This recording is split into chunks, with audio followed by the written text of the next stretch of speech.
जी, रविंद्र प्रताप जी, एक सवाल ये है कि जैसा अभी सर ने कहा कि कांग्रेस बोल रही है, लेकिन अखिलेश यादव ऐसा लग रहा है, मैं सर से ये सवाल भी करना चाह रही थी, संतोष सर से भी, कि अखिलेश यादव जो हैं वो एक अलग ही फॉर्मूले पे चल रहे हैं इस वक्त, और जिसका जिक्र राय सर के साथ मैं चर्चा में कर चुकी हूँ कि जाति के आधार पर ऑलमोस्ट हर एक को कवर कर लेने की जो ये कला अब उन्होंने इस्तेमाल की है, और जिस फॉर्मूले का उन्हें फायदा भी हुआ है, एक बार फिर से इस वाले चुनाव में भी ऐसा ही दिखाई दे रहा है। और अब तो चर्चाएं ये तक आ रही हैं कि इकरा हसन को तो काफी अच्छा, मतलब अवधेश प्रसाद के साथ में सदन में आगे पहली पंक्ति में उनकी सीट बढ़ाने की बात हो रही है, और उनको महाराष्ट्र चुनाव में भी वो साथ लेकर गए हैं। तो इस तरह की ये सब चीजें अखिलेश यादव तो कर रहे हैं, लेकिन कांग्रेस के साथ में इसका समन्वय बिठाना भी बड़ा मुश्किल है। पहले भी लोकसभा चुनाव में शिकायतें आ रही थी कि कांग्रेस वक्त से सीटें बंटवारा नहीं करती, वरना हम और अच्छा काम कर लेते। अभी फिर से वही चर्चा हुई, जिसका जिक्र मैंने पहले भी किया था कि अखिलेश यादव ने इस पर ट्वीट तक किया। तो कांग्रेस की इस लेट लतीफी की वजह से दिक्कतें तो आ रही है ना सपा को, और कई बार कमजोर साथी के साथ दौड़ नहीं लगाई जाती। अगर कोई, मतलब अगर लेथार्जिक हो जाए, लेजी हो जाए, तो कैसे होगा? विनीता जी, ये परसेप्शन की बात है। अगर हम खाली कांग्रेस को कह दें कि लेथार्जी में आ गई है तो ये ठीक नहीं कहा जा सकता है, क्योंकि राष्ट्रीय स्तर पे जो चुनौती है भारतीय जनता पार्टी के लिए वह कांग्रेस से ही है। ठीक है, समय समय पे संगठन के साथ कार्यकर्ता भी बदलते रहते हैं। रही बात हमारी समाजवादी पार्टी की, समाजवादी पार्टी उत्तर प्रदेश में रहते हुए उसने भारत की राजनीति को 3 बार बदला है।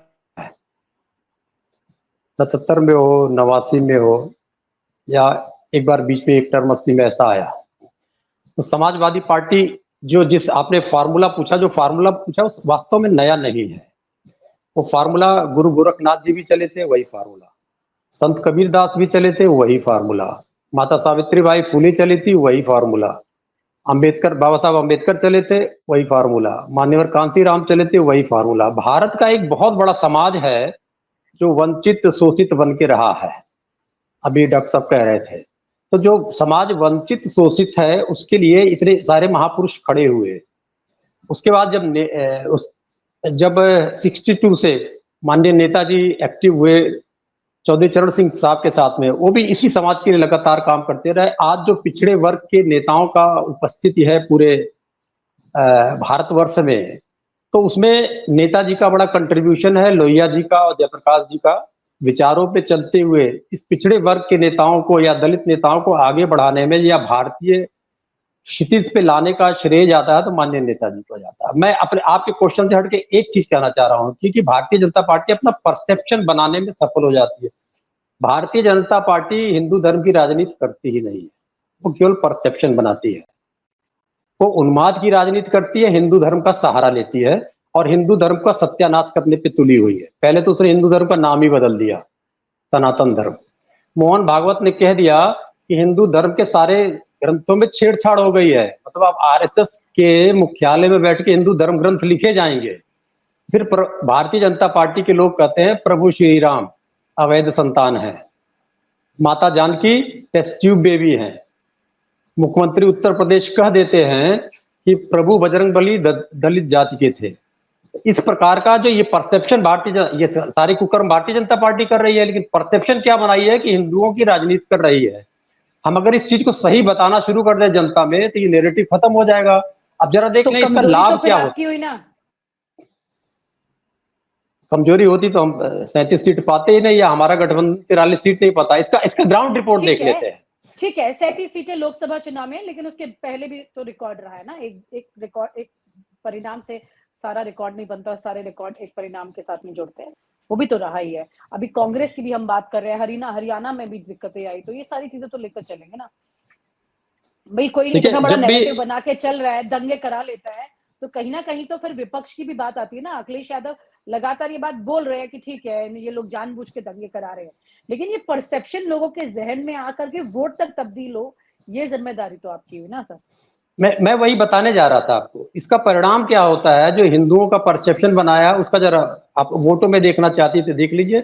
लोकसभा में अयोध्या जी से हार गए, लोकसभा के चुनाव चित्रकूट जी से हार गए, नैमिष सीतापुर से हार गए, बस्ती वशिष्ठ नगर से हार गए, सुल्तानपुर कुशवावन नगर से हार गए, प्रयागराज जी से हार गए, रामटेक से हार गए, उज्जैन नासिक जी से हार गए, कोप्पल जहां हनुमान जी का जन्म हुआ था वहां से हार गए, रामेश्वरम वहां से हार गए। ये तो लोकसभा की सीटें हैं।